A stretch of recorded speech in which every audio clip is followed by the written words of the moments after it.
Now, a couple of weeks ago, I took Framer's A/B testing feature for a spin for the first time, and I dropped a video about it on this channel.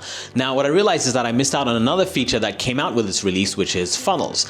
And like A/B testing, what funnels allows you to do is visualize the entire conversion journey of your website's traffic, which is super cool.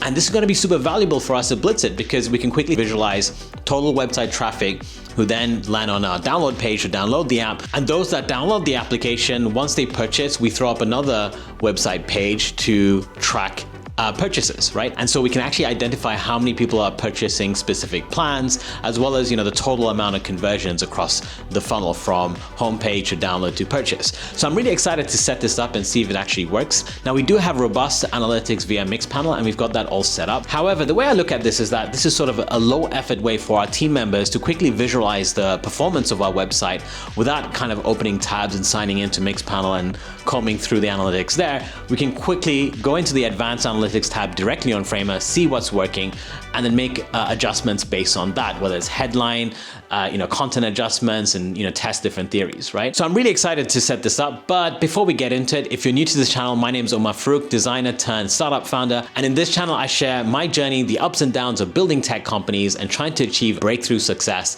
So if you're interested in all of this stuff, then do smash that subscribe button. I really appreciate it. Now let's jump into Framer and get this funnel set up. All right, guys, so we're inside of our Framer site for our startup Blitzit. You can see at the bottom there's a tooltip showcasing that we're running an A/B test. We can go ahead and click View Results, which takes us to the Analytics tab. And for those of you guys who didn't watch my last video on my A/B test, essentially what I did was test the top fold for this product visual over here. We had two different versions, and the first test was unconclusive. We had no clear winner. In fact, the second one that we were testing on performed a little bit less than the original. And essentially the hypothesis was that the original was a more graphics heavy component, and we thought it would load a bit slower, but turns out that wasn't the case. We then tested it on mobile exclusively. You can see that we have applied a mobile device filter over here. And again, variant B performed a lot worse than the original. And again, this is a fantastic way of not just gauging what works, but also what doesn't work, which is equally, very useful information. And so we just went back with our original design, and you can see we still have 6 days to really determine what's going to be a winner. So we'll just keep this test running. But to get back to the real topic of this video is funnels. So at the left-hand side next to A/B test, we have funnels. We can go ahead and click the plus icon to add our funnel. We'll call this conversions. And again, as you can see, Framer has a very intuitive way of guiding you through the setup process, which is fantastic, right? But one thing I do want to point out with this setup process is that something to take note, I made this mistake doing my A/B test, is that the first step is already available and set up for you by default. And this is the case of whether you set up an A/B test or a funnel, right? So just something to keep in mind. So for the first step, I actually want this to be a page view event to our homepage and our lifetime deal page, because this is where all of our traffic is going to then either purchase the app or download the app for free.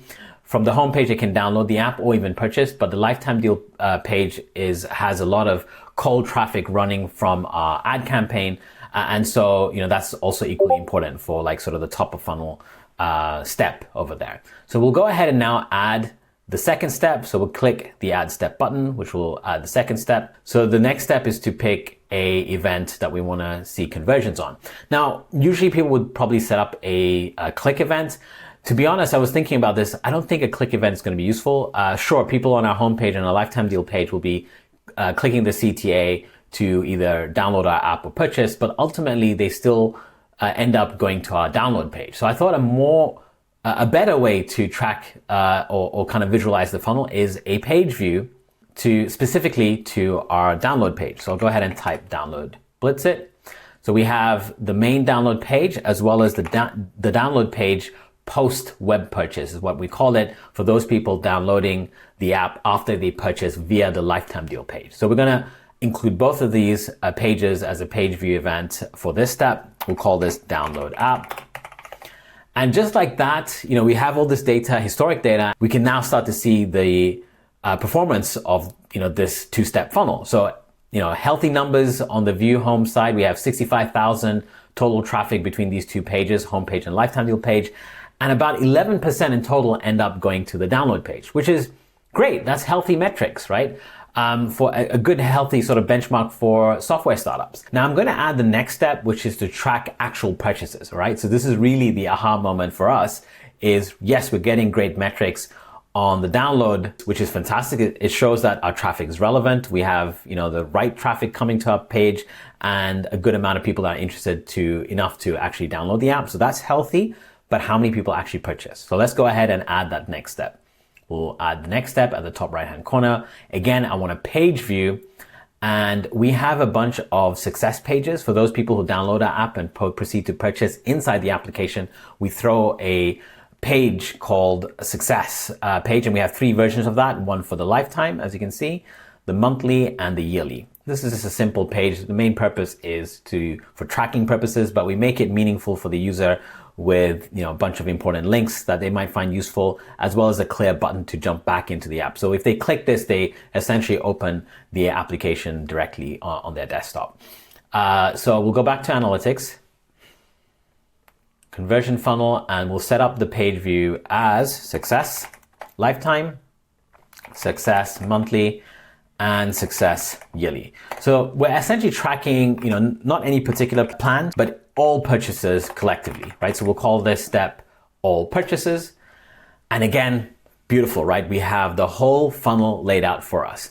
And by looking at this, what's really amazing is off the bat, we can start to see where the performance issues lies. Now, if you look at, we already mentioned, like from viewing the homepage to downloading, and by the way, this is not just the homepage. I want to correct that. Homepage and lifetime page. So we can see about 65,000 people that entered the funnel via the homepage or lifetime deal page. Collectively, about 11.7% downloads the application. And as mentioned, that's a healthy industry-based benchmark for software companies. Let's say round it off to 10%. 10% of your total traffic ended up starting a trial, right? In our case, which would be downloading the application, which is great. But from download to purchases, we can see a big significant drop. So 0.2% of the total traffic of 65,000, which amounts to around 112 purchases, right? Which is significantly low. Now, the great thing about this, considering how easy it is all to set up, we can quickly start to see where the problem is. Instead of scrambling to set up another analytics tool outside of your Framer site, whether it's Mixpanel, Google Analytics, you've got all of the information over here to suddenly start making really, useful decisions on your company and your product, right? Whether it's on your website or on the product level. And what we see over here is a clear indication that it's not our website that's the problem. We do a good job of converting people from visitors that land on our website, downloading the application, but there's a clear indication that those people who are using our application don't end up purchasing, or not enough end up purchasing, right? And that clearly shows that there's an issue either in how we onboarded people in our application, or perhaps it's related to maybe something that we're not providing them, right? There's probably a gap in our features that we need to take a look at, right? But the great news is that we instantly know where to focus on to improve our metrics, right? And our conversions. So really, really useful information, really easy to set up. Framer have done an amazing job of simplifying this, and essentially anyone can get this up and running, right? You don't have to be like a analytics wizard to get this going. Any entrepreneur, business owner, marketer can get this set up really, really efficiently, right? The really cool thing about this is that we can start to really dial into the insights over here by using filters, right? So perhaps we want to see, what does the conversions look like on desktop only? And you notice on desktop, amazing, is that we start to see, out of the 22,000 people that visited the homepage and lifetime deal page, 30% convert to proceed to download the application, which is much higher. Now let's switch this to mobile and see what this looks like. Instantly we can see a drop, which makes sense because we're primarily a desktop app. We have mobile apps in private beta, but people can't get access to the mobile app directly on our website. They have to be part of the community, and we send them an email to download the application, or they can download via Discord. So this makes total sense. You need to be inside of the desktop app to actually purchase the application. So this kind of reconfirms what we already know in terms of how we've set up our funnel, right? So this is really useful, and it's always nice knowing that things are working the way you expect. But really cool, right? Again, you can use filters to dial into further insights and start to really look into where you can start to improve your performance, right?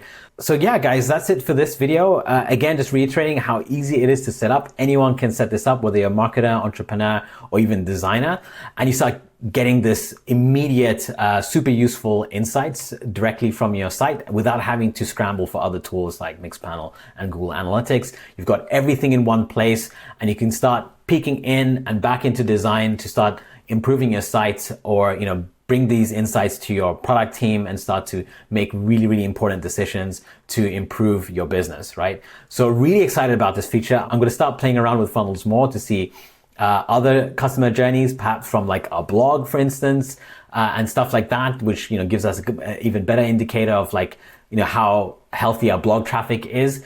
So I'll get all of this set up. I will report back once I've been doing this for some time on this channel. So do stay tuned and subscribe if you haven't subscribed already.